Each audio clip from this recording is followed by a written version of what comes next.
Welcome to Career Bits, the weekly podcast of the University Career Center at UNC Charlotte. I'm Jay Skipworth, and our special guest this week is Ms. Jennifer Roberts, the director of the Communities Program for ecoAmerica, and who served as the 58th mayor of Charlotte. Our theme this week is well-roundedness, and we talk to our students often about how companies and organizations are seeking well-rounded candidates who are not only knowledgeable in their fields, but active in their communities. And so I wanted to talk with you a little bit about how your experiences in college and the things that you did help prepare you for your career and the things that you're doing today.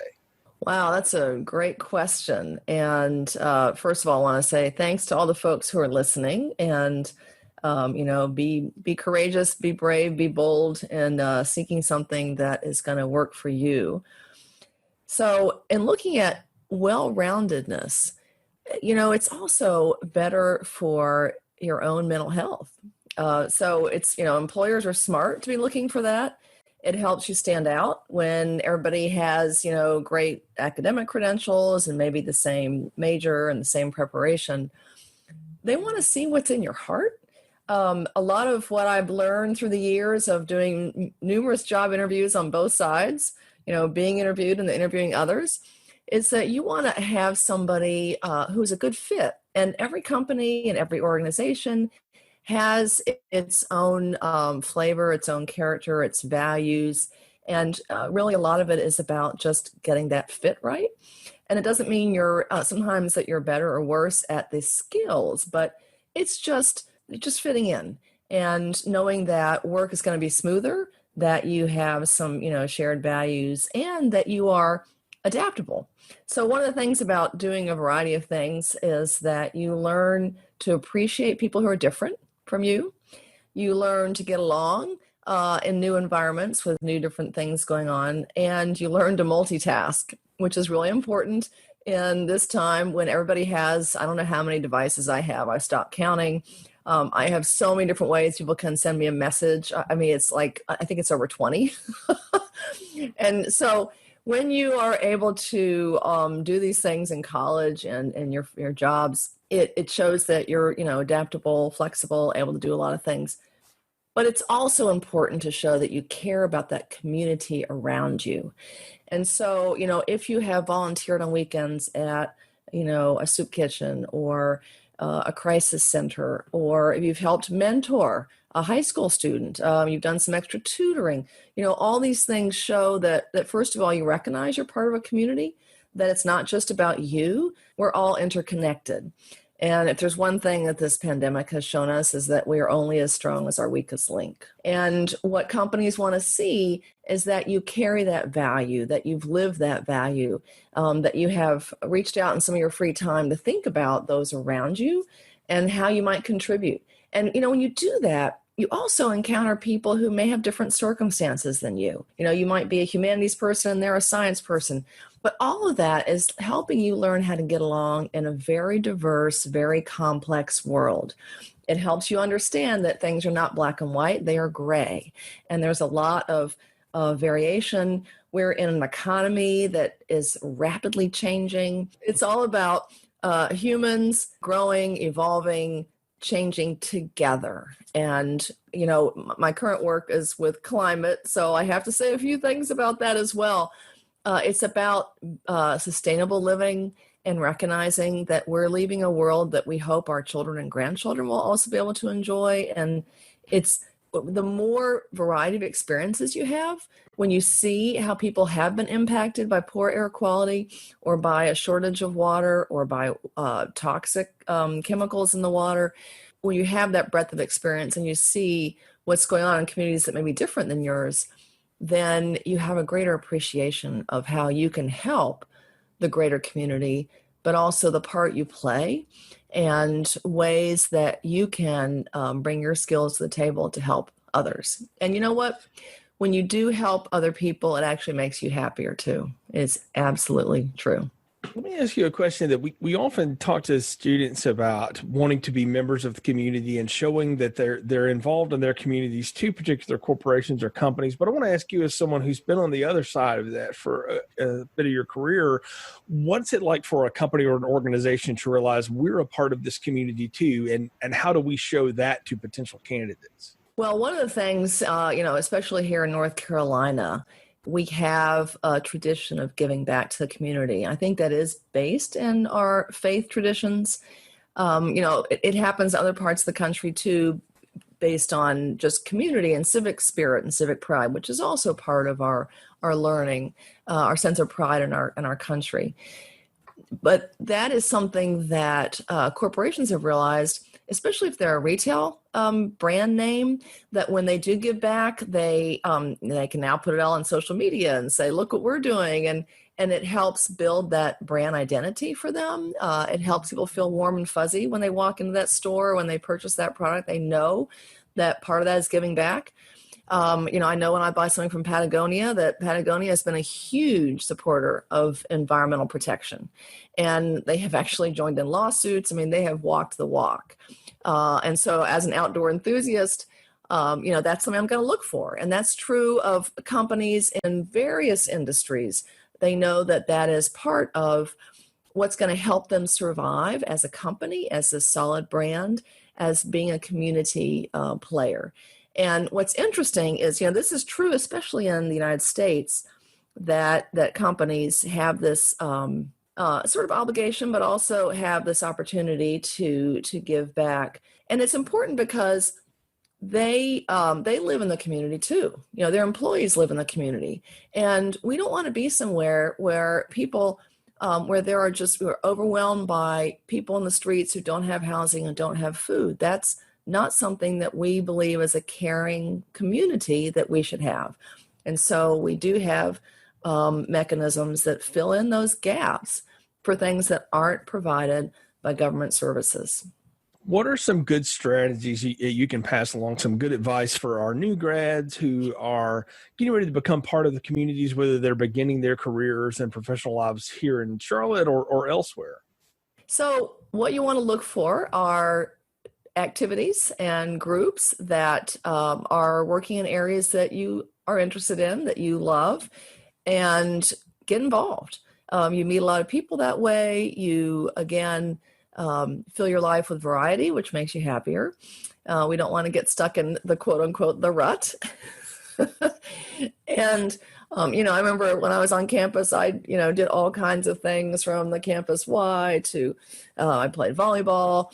I was in a sorority, all these kinds of different things, but there were different people that you met and you were able to enjoy different interests by doing that. So, these days it's really easy to go online and find groups. I mean, you can search anything, hiking groups in the Chapel Hill area. There are tons of them. And there are even apps now. All Trails is a great hiking app. If you haven't discovered that, if you're an outdoor enthusiast, you can get on there and you can meet people that way. There are all kinds of meetups.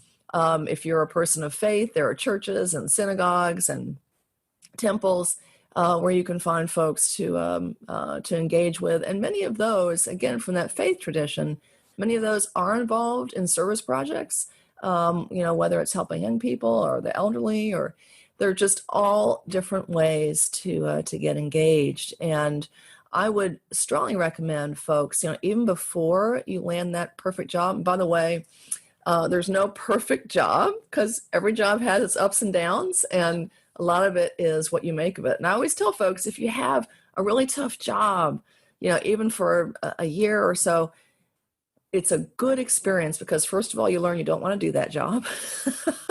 And second of all, you learn you can adapt and you can get through it. And you can actually gain skills even in some work environment that you don't really sync with or enjoy. There's nothing that's setting you back. You are actually gaining experience. Even a negative experience is helping you refine who you are, what you're good at, and what you enjoy. And that's a good lesson. So I would say even before you get that job, go ahead and get involved with community events, with service projects, if you like. There are always groups like Boy Scouts and Girl Scouts that are looking for mentors. There are all kinds of high schools I know that are looking for tutors, and there's just a lot out there. Food banks right now during COVID, There are a lot of people who are hungry. I mean, we literally have food insecurity in North Carolina. We've always had challenges there, but right now it's particularly acute. And if you know of a group that's doing bag lunches for folks who are out of work, pitch in with that. And it's amazing. You'll really feel like you're valued because it is so needed right now.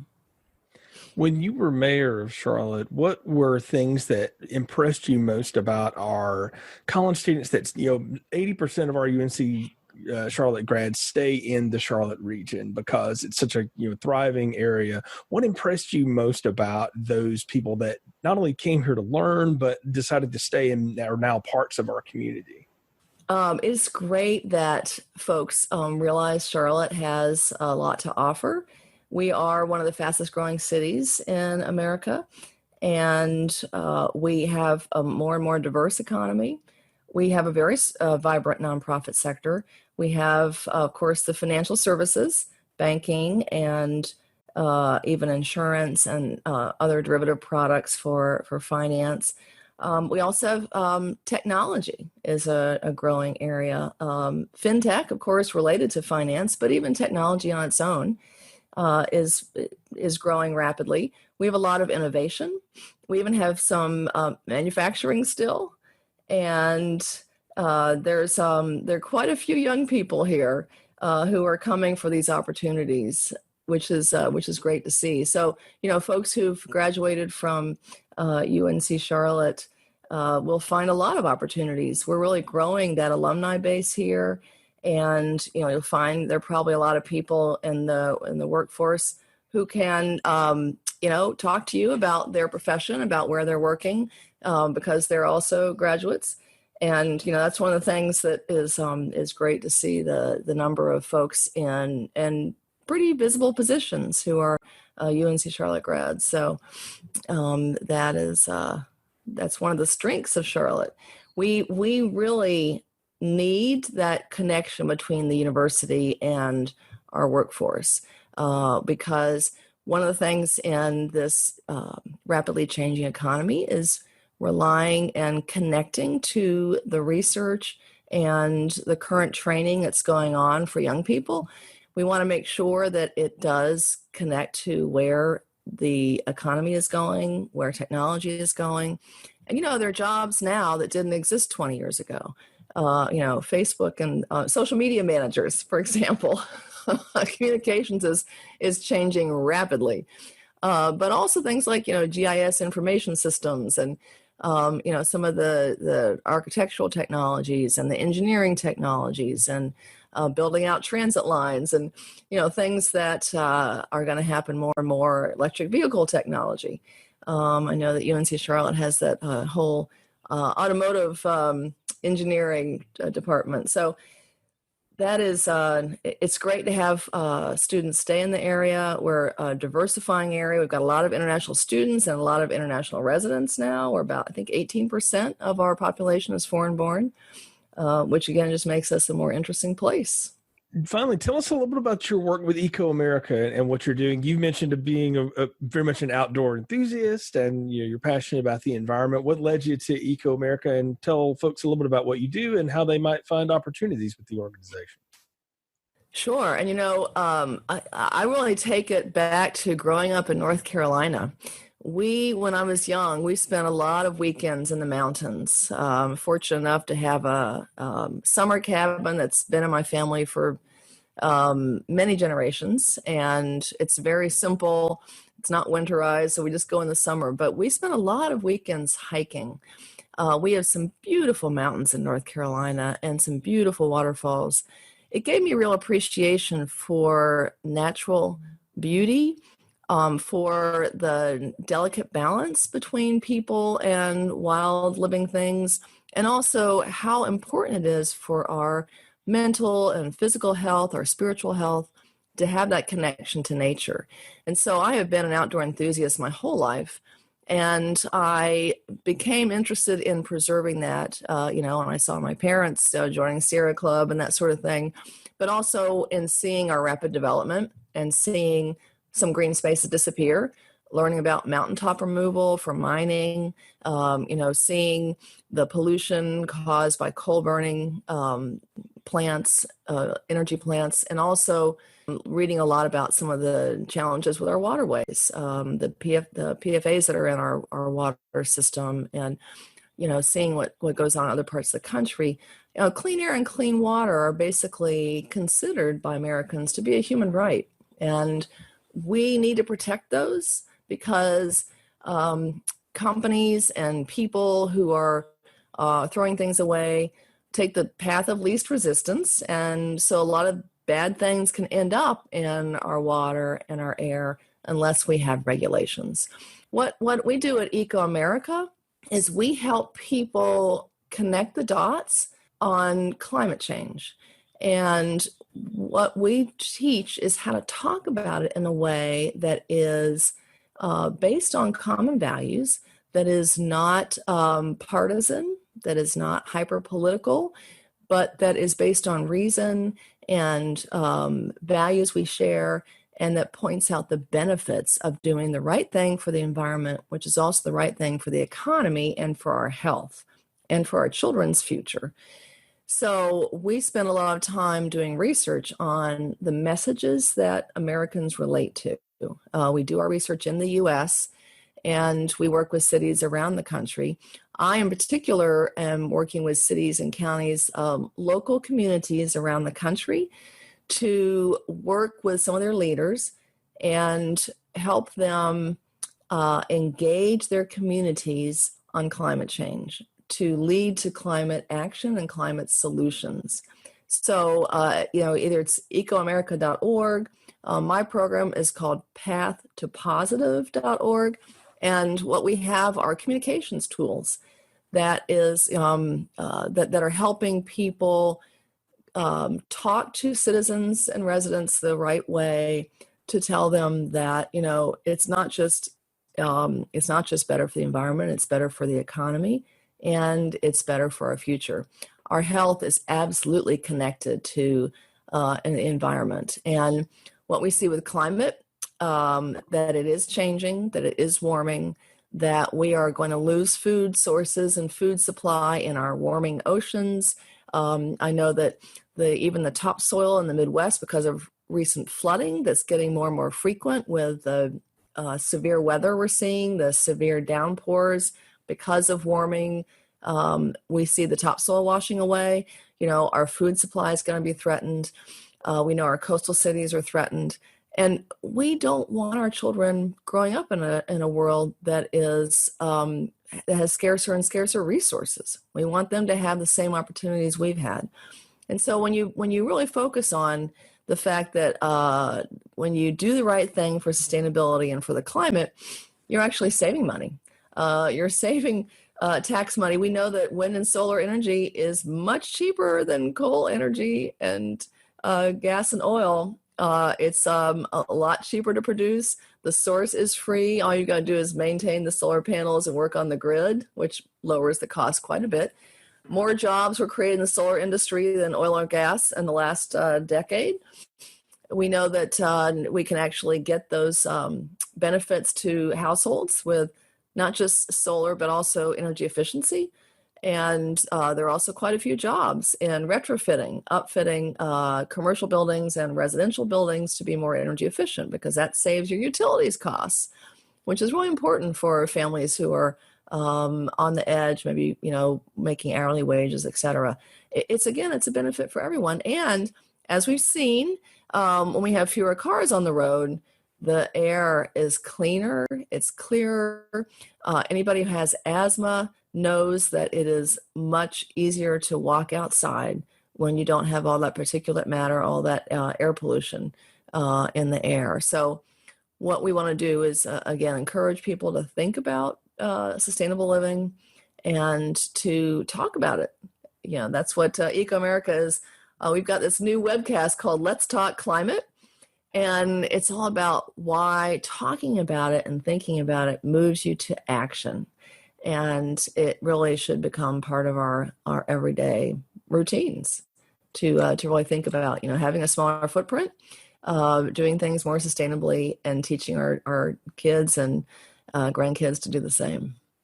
Ms. Roberts, thank you so much for joining us on Career Bits this week. If folks want to follow you, I know you gave out the websites of the organization, but how can they follow you and your work? So absolutely. We have newsletters. I have a blog. And if you go to path2positive.org, and that's spelled out TO, so path2positive.org, you can sign up for my blog, and you can, send me a message. My email is there as well. We would, be happy to work with students who are getting out into the workplace, especially in the area of sustainability. But I also, I've done a lot of other things. I've been a banker. I've worked with the World Affairs Council. I've been a diplomat, serving overseas, which is really fascinating because the international community is really important to me. And I've been an adjunct professor at UNC Charlotte. So I'm happy to talk to folks. One thing I want to leave students with is that, it's a really unusual time right now. We have not seen a pandemic like this in over 100 years. And the folks who are in charge in different levels of government are having to do stuff that they are not prepared for because they haven't done it before. And there's no playbook for this. So be patient, listen to the scientists. Science is what should guide us. This is not a political issue. But also know that there are still jobs available. And it may be, you may have to be a little more persistent. You may have to take something unpaid at first to get to know an organization and then to eventually get hired. But there are jobs. You are needed. Your ideas are needed. Your talent is needed. And I just want to wish you all the best in finding that fit. And it may not happen right away. The fit may take, 2 or 3 opportunities until you really find some place you feel like you're, hitting on all cylinders. But that's okay. That's part of life and part of growing and learning. So best of luck and go Niners. Thank you all for joining us on this latest edition of the Career Bits podcast. We will be back next week with another episode. Stay connected with the Career Center on social media at Niner Careers and on our website, career.uncc.edu.